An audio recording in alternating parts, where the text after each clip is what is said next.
Very good morning everyone, welcome back to CUT news. आज हम discuss करेंगे 29 जनवरी के current affairs. Let's begin. Declining population of the Kuraga tribe in India. Two Indian cities recently joined the list of accredited wetland cities under the Ramsar Convention. Varanasi becomes the Inland Waterways Authority of India, sixth regional office recently. PNB becomes the first Indian bank to implement clarifies NCRP integration solution. Indian Newspaper Day to honor the beginning of newspapers in India with static GK and at the MCQs. ठीक है, at the end हम MCQs भी पढ़ेंगे। पूरा analysis आपको अच्छे से देखना होगा, जिसके लिए पहले हम कल वाला सवाल देख लेंगे। How many member countries are there in BIMSTEC, a regional organization that promotes economic cooperation? हमने BIMSTEC के बारे में देखा था, है ना। BIMSTEC के कितने मेंबर्स हैं, कितने मेंबर कंट्रीज हैं, मैंने आपसे ये सवाल पूछा था। तो आपको ये बताना है कितने मेंबर कंट्रीज हैं, आपको कमेंट सेक्शन में बताना था। चलिए इसका आंसर देख लेंगे। ये देखिए, ये है BIMSTEC। अगर हम पहले मैप में ही देखें, जितनी भी कंट्रीज आपको बे ऑफ बंगाल के आसपास दिखेगी वो सारी मेंबर कंट्रीज हैं BIMSTEC की। ठीक है, जैसे कि आपको श्रीलंका देखने को मिलेगा, इधर India, Nepal, Bhutan, Bangladesh, Myanmar and Thailand. तो ये सारी कंट्रीज है, यही मैंने आपसे सवाल पूछा था। इसके बारे में कुछ और फैक्ट्स जो आपको पता होने चाहिए वो है एस्टेब्लिश्ड इन 1997 एंड किसने? बैंकॉक डिक्लेरेशन से। बैंकॉक डिक्लेरेशन हुआ था 1997। बैंकॉक किधर है? थाईलैंड में। ठीक है, थाईलैंड में है बैंकॉक, वहां पे ये डिक्लेरेशन हुआ था 1997 में। तो एस्टेब्लिश हुआ 1997। इसके सेक्रेटरीट की अगर हम बात करेंगे तो वो कहाँ पे है? ढाका, बांग्लादेश। ठीक है, ढाका, बांग्लादेश। 2014 में ये एस्टेब्लिश हुआ, तो आपको याद रखना है थाईलैंड में एस्टेब्लिश हुआ था, कहाँ पे? बैंकॉक डिक्लेरेशन से 1997 में। और बांग्लादेश में क्या है इसके? सेक्रेटरीट 2014 में एस्टेब्लिश हुआ है। और ये सारी मेंबर कंट्रीज आपको पता होनी चाहिए BIMSTEC की। ठीक है, BIMSTEC क्या है? देखिए, Bhutan, India, Myanmar, Sri Lanka, Thailand, Nepal. ठीक है, इसका इकोनॉमिक कोऑपरेशन है इन सारी कंट्रीज का। चलिए आते हैं हमारे न्यूज एनालिसिस पे। Declining population of the Kuraga tribe in India. एक न्यूज है कुरागा ट्राइब के बारे में कि उनकी पॉपुलेशन डिक्लाइन होती जा रही है। देखिए, न्यूज हमने देख ली। क्यों न्यूज में बना है? क्योंकि रिसर्चर्स के हिसाब से, है ना, इनकी पॉपुलेशन जो है वो कम होती जा रही है। तो आपको पता क्या होना चाहिए कुरागा ट्राइब के बारे में? पहले तो ये PVTG ग्रुप है। PVTG क्या होता है? Particularly vulnerable tribal group facing decline in its population. तो PVTG के अंदर ये आते हैं पर्टिकुलरली वल्नरेबल ट्राइबल ग्रुप। ये जितनी भी ट्राइब्स रहती हैं उनका भी एक अलग ग्रुप आप कह सकते हैं, है ना, अलग एक ग्रुप, अलग क्लासिफिकेशन रहती है, जिसे हम कहते हैं पर्टिकुलरली वल्नरेबल ट्राइबल ग्रुप्स। इन ग्रुप्स पे ज्यादा ध्यान दिया जाता है। ठीक है, एक ट्राइबल पॉपुलेशन आती है, उनमें भी जो सबसे ज्यादा वल्नरेबल पॉपुलेशन रहती है वही ये ग्रुप में आते हैं। तो Kuraga is one of them. Recent reports indicate a drop from 20,000 members 2 decades ago to approximately 16,000। देखिए, 20 सालों में, 2 डेकेड्स का मतलब है पिछले 20 सालों में 16,000 रह गई है पॉपुलेशन फ्रॉम 20,000। ठीक है, तो आपको ये ध्यान रखना है, मतलब ये ध्यान रखना है कि ये कॉन्टिन्यूसली डिक्लाइन होती जा रही population. Kuraga population is projected to decrease further to around 12,000 if current trends continue। अगर ये ट्रेंड ऐसे ही बना रहा तो क्या होगा? कुछ सालों में ये 12,000 के करीब रह जाएंगे। ठीक है, अभी ये 16,000 है, अगर ये ऐसी ही डिक्लाइन होती रही तो ये 12,000 के करीब रह जाएंगे। कुछ फैक्टर्स हैं इस डिक्लाइन के लिए, है ना, कुछ फैक्टर्स हैं इस डिक्लाइनिंग पॉपुलेशन के लिए। Falling birth rates and rising infant mortality rates. देखिए, बर्थ रेट आपको पता है, बर्थ रेट क्या होता है? जितनी भी बर्थ्स, नंबर ऑफ बर्थ्स एक पर्टिकुलर ईयर में हो रही है, दैट इज बर्थ रेट्स, ठीक है। इन्फेंट मोर्टेलिटी रेट क्या होता है? इन्फेंट मोर्टेलिटी रेट होता है कि एक पर्टिकुलर, जैसे मान लीजिए 1 साल का जो बच्चा है उससे पहले अगर उसकी डेथ हो जाए तो उसको कहते हैं इन्फेंट मोर्टेलिटी, ठीक है।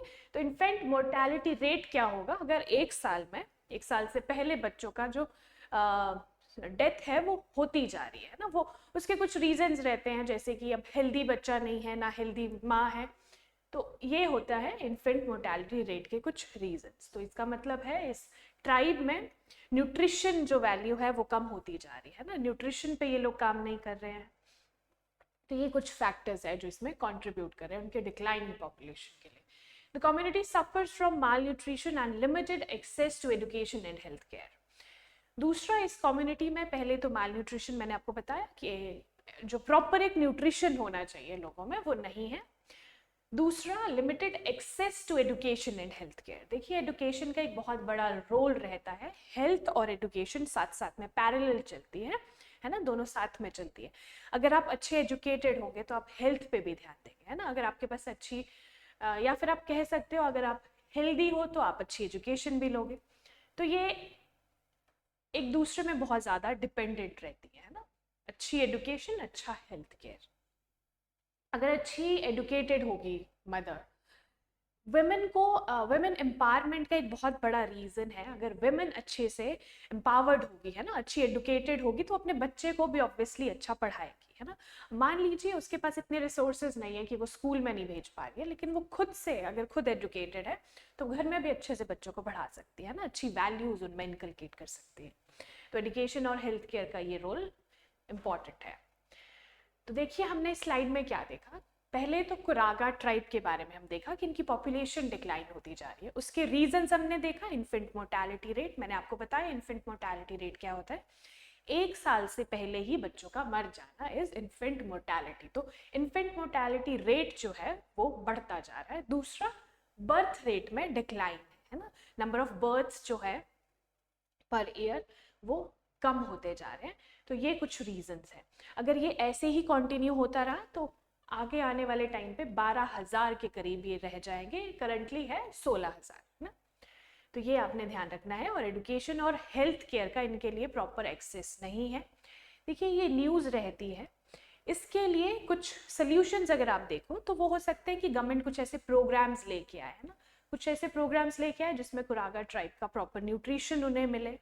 जैसे कि पर्टिकुलरली वल्नरेबल ट्राइबल ग्रुप को बिलोंग करते हैं, ट्राइबल ग्रुप में भी वो ग्रुप जो सबसे ज़्यादा वल्नरेबल है ना, सबसे ज़्यादा वल्नरेबल है किसमें, ना उनके पास प्रॉपर हेल्थ केयर है, ना एजुकेशन है, ना रिसोर्सेज का वो प्रॉपर यूज़ कर पा रहे हैं।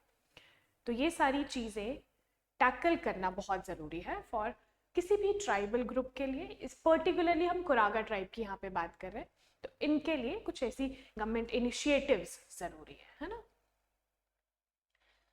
तो चलिए कुरागा ट्राइब के बारे में अगर हम बात करेंगे तो ये बिलोंग करते हैं some part of Kerala and Karnataka, ठीक है। केरला और कर्नाटका में आपको मिलेंगे। तो ये तो आपको नाम से भी अब के, ठीक है, कर्नाटका, केरला, कुरागा। तो कुरागा बिलोंग्स टू, ये एक इंडिजीनियस ट्राइबल कम्युनिटी है, ये भी आप ध्यान रखोगे, indigenous tribal community of Karnataka and Kerala in India. दूसरा, पीवीटीजी जो मैंने आपको बताया, पर्टिकुलरली वल्नरेबल ट्राइबल ग्रुप, जो कि बहुत ही इंपॉर्टेंट रहते हैं ट्राइब्स में। अगर मान लीजिए ट्राइब्स के लिए कुछ गवर्नमेंट करना चाहती है तो सबसे पहले कहाँ पे करेगी, पर्टिकुलरली वल्नरेबल ट्राइबल ग्रुप, कि इनको कैसे फायदा हो स्कीम का। The Kuragas are primarily agrarian, relying on forest produce for their livelihood. तो ये लोग टोटली फॉरेस्ट प्रोड्यूस पे, ठीक है, फॉरेस्ट प्रोड्यूस पे रिलाई करते हैं फॉर देयर लाइवलीहुड, और एग्रेरियन है इनकी प्राइमरी कल्चर।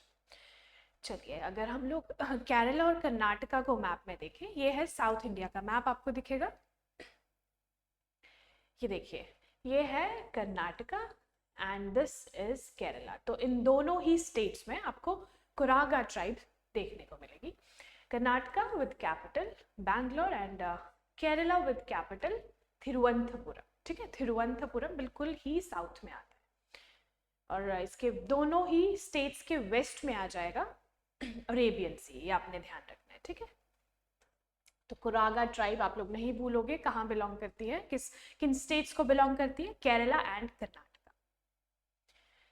चलिए, 2 Indian cities recently join the list of accredited wetland cities under the Ramsar convention. देखिए इंपॉर्टेंट है क्योंकि पहली बार कोई सिटीज, इंडियन सिटीज इस लिस्ट में ज्वाइन की गई है ना। तो कौन सी सिटीज हैं आपको पहले वो ध्यान रखना है, और किस लिस्ट में ये ऐड हुई है वो भी ध्यान रखना है ना। कौन सी सिटीज है, इंदौर मध्य प्रदेश में, Udaipur Rajasthan. First Indian cities ये बनी है as wetland cities under the Ramsar convention. Ramsar convention हमने काफी बार पढ़ लिया है ऑलरेडी, है ना, करंट में हमने काफी बार पढ़ लिया। यहाँ पे भी इसी की बात हो रही है। रामसर कन्वेंशन में 2 सिटीज इंदौर और उदयपुर, ठीक है, ये ऐड की गई है एज वेटलैंड सिटीज। इंडिया की पहली 2 सिटीज एज वेटलैंड सिटीज, आप ध्यान रखोगे। Ramsar Convention promotes a conservation and wise use of wetlands globally across 172 member countries. तो यहाँ से आपको 2 चीजें पता चली। पहले तो रामसर कन्वेंशन का मेजर एम क्या है, इसका मेजर एम है टू कंजर्व, ठीक है, to promote conservation and wise use of wetlands globally. जितने भी वेटलैंड्स रहते हैं ग्लोबली उनका कंजर्वेशन करना और दूसरा उनका वाइजली यूज करना, है ना, ताकि वो सस्टेन रहे फ्यूचर के लिए। 172 इसकी मेंबर कंट्रीज हैं। तो 2 चीजें आपको पता चल गई यहाँ से। Accreditation recognizes cities valuing and conserving natural and human made wetlands. तो ये भी आपने ध्यान रखना है कि जो सिटीज हैं, जैसे ये इनको ये टाइटल दिया गया है वेटलैंड सिटीज का, तो ये इसका मतलब क्या है कि these cities value natural and human made wetlands की, ये नेचुरल और ह्यूमन मेड वेटलैंड्स को वैल्यू कर रहा है, ठीक है। The latest round accredited 31 cities including these 2, bringing the global total to 74 wetland cities. देखिए अभी करंटली इन 2 सिटीज के साथ 29 और सिटीज को भी ये टैग दिया गया है। तो इन टोटल अगर हम पूरे वर्ल्ड में देखें तो ये कितनी हो चुकी है, 74 वेटलैंड सिटीज। 74 वेटलैंड सिटीज में अब हमारी इंडिया की 2 सिटीज आती है, कौन कौन सी, उदयपुर और इंदौर। ये आपने ध्यान रखना, इंपॉर्टेंट है। पहली 2 सिटीज है इतनी बड़ी कन्वेंशन के अंदर, तो ये यहाँ से सवाल बनने के चांसेस बढ़ जाते हैं। India currently has 85 protected wetlands under the Ramsar treaty. तो इंडिया में करंटली कितने हैं वेटलैंड, 85 प्रोटेक्टेड वेटलैंड्स, जो कि रामसर के अंदर आते हैं, रामसर कन्वेंशन के अंदर आते हैं, ये ध्यान रखना है आप। चलिए, तो हम लोग क्या देखेंगे, हमने देखा उदयपुर और 2 सिटीज है ना, इंदौर, तो हम उसको मैप में देख लेंगे जल्दी से। ये है इंडिया का मैप, ठीक है। यहाँ पे आपको मध्य प्रदेश देखने को मिलेगा, ठीक है, ये है Madhya Pradesh state with capital Bhopal. तो हम बात कर रहे हैं इंदौर की, तो इंदौर आता है मध्य प्रदेश में। डायरेक्शन की अगर हम बात करेंगे, this is south west direction, ठीक है, साउथ वेस्ट डायरेक्शन में आता है इंदौर, ध्यान रखेंगे।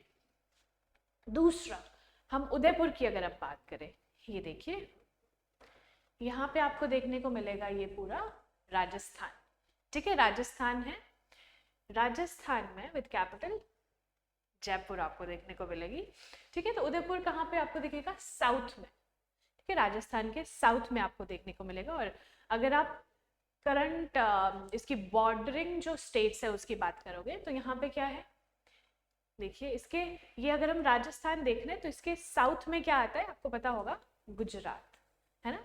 यहाँ पे देख लीजिए, ये है राजस्थान, यहाँ पे आ जाएगा गुजरात, इधर न्यू दिल्ली है ना, इधर है हरियाणा और थोड़ा सा और पंजाब, ठीक, इधर पंजाब भी है, मध्य प्रदेश भी आ जाएगा बॉर्डरिंग स्टेट्स, और इधर हाँ यही सारे स्टेट्स है, ठीक है, ये भी आपने ध्यान रखना है। तो उदयपुर कहाँ पे है, राजस्थान में, और इंदौर कहाँ पे है, मध्य प्रदेश में, ये दोनों आपको ध्यान रखना है।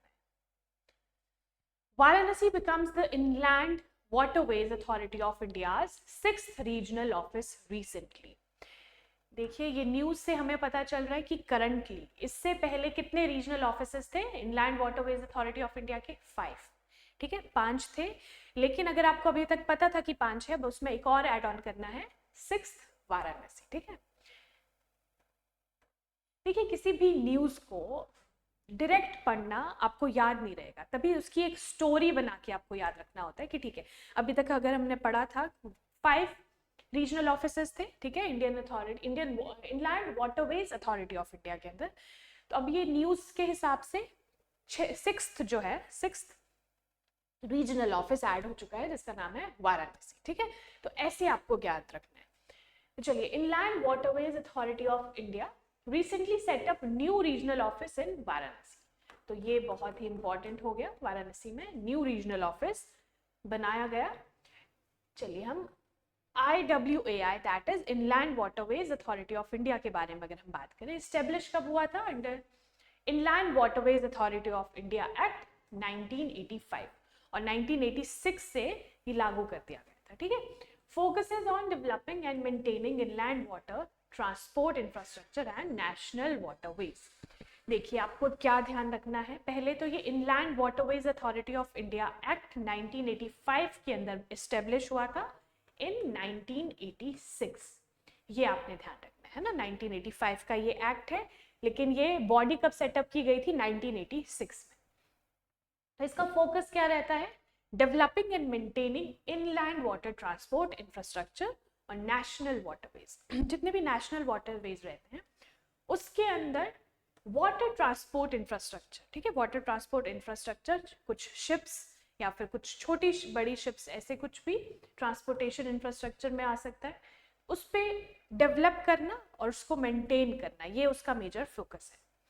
Receives grant from the ministry of ports, shipping and waterways, तो ये भी इंपॉर्टेंट हो गया कि किस मिनिस्ट्री के अंदर आता है, ministry of ports, shipping and waterways. Headquarters कहाँ पे है इसके? नोएडा, उत्तर प्रदेश, ये इंपॉर्टेंट है। अगर आपसे पूछा जाए कि inland waterways authority of India के हेडक्वार्टर्स किधर है? नोएडा, यूपी के नोएडा में है, विद रीजनल ऑफिसेस। कहाँ कहाँ पे है रीजनल ऑफिस? गुवाहाटी, पटना, कोची, भुवनेश्वर, कोलकाता, 1 2 3 4 5, ठीक है, रीजनल ऑफिसेस हैं इसके इन सारी जगहों पे। और Varanasi office will oversee development works on the Ganga and it's tributaries in UP, including Betwa, Chambal and Gomti. तो यहाँ पे वाराणसी ऑफिस के कुछ काम की बात करी गई है ना, कि ये सेटअप तो कर दिया गया, लेकिन इसका मेजर काम क्या होगा? इसका मेजर काम होगा development work of Ganga river Ganga और इसकी कुछ ट्राइब्यूटरीज, ठीक है, बेतवा, चंबल, गोमती, तो ये सारी रिवर्स के बारे में इनको ओवरसी करना है, ठीक है, वाराणसी ऑफिस को। तो ध्यान रखना है, Varanasi office 6th regional office बना है रिसेंटली। चलिए, अगर हम वाराणसी को मैप में देखेंगे, दिस इज इंडिया, ठीक है, ये है इंडिया का मैप। यहाँ पे आपको दिखेगा न्यू दिल्ली कैपिटल, ये आता है यूपी, है ना। अगर आपको मैप की अच्छी अंडरस्टैंडिंग है तो आपको पता होगा ये एरिया है यूपी, इधर आ जाएगा बिहार, है ना, इधर आ जाएगा मध्य प्रदेश, इधर आएगा उत्तराखंड, तो ये आपने ध्यान रखना है, और इधर आ जाएगा राजस्थान, तो ये बॉर्डरिंग स्टेट्स आ जाएंगे यूपी के, ठीक है। यूपी में इस जगह पे आपको वाराणसी देखने को मिलेगा, ठीक है। चलिए, PNB becomes the first Indian bank to implement clarifies NCRP integration solution. Punjab national bank की बात हो रही है, ठीक है। Punjab national bank first Indian bank बना है to integrate clarifies national cyber crime reporting portal solution. ये एक इंपॉर्टेंट पोर्टल सोल्यूशन है, देखिए, क्लैरिफाइज, ठीक है, ये national cyber crime reporting portal solution है। तो इसको इंटीग्रेट करने के लिए PNB पहला इंडियन बैंक बना है, ध्यान रखेंगे।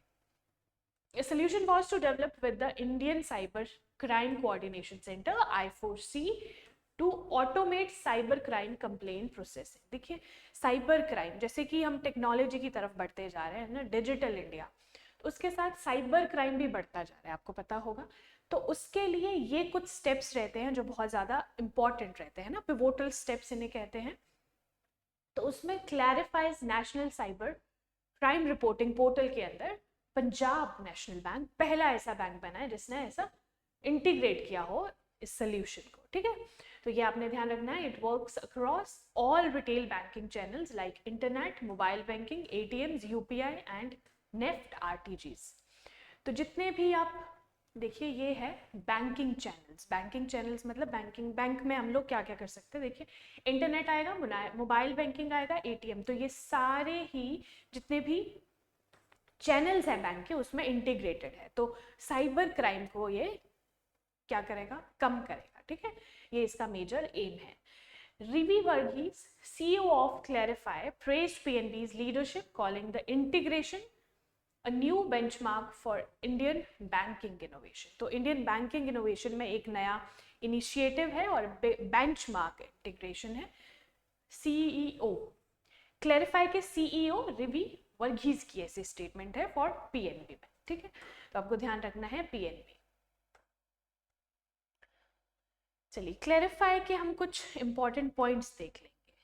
देखिए क्या होता है, पहले तो ये प्रोवाइड करता है फाइनेंशियल क्राइम रिस्क मैनेजमेंट, ठीक है। फाइनेंशियल क्राइम रिस्क मैनेजमेंट को कम करने का इसका मेजर एम रहता है। मनी ट्रांसफर स्विफ्ट, किन किन चीज़ों में, money transfer, Swift, mobile banking, internet banking, credit and debit card switch, ATMs, है ना, कोर बैंकिंग। तो ये सारी ही चीज़ों में साइबर क्राइम से ये बचाता है, ठीक है। ये एक सॉफ्टवेयर है आप कह सकते हो। तो पीएनबी ने ये पहला ऐसा बैंक बना है, पीएनबी, जिसने ये इंटीग्रेट किया हो अपने सिस्टम में।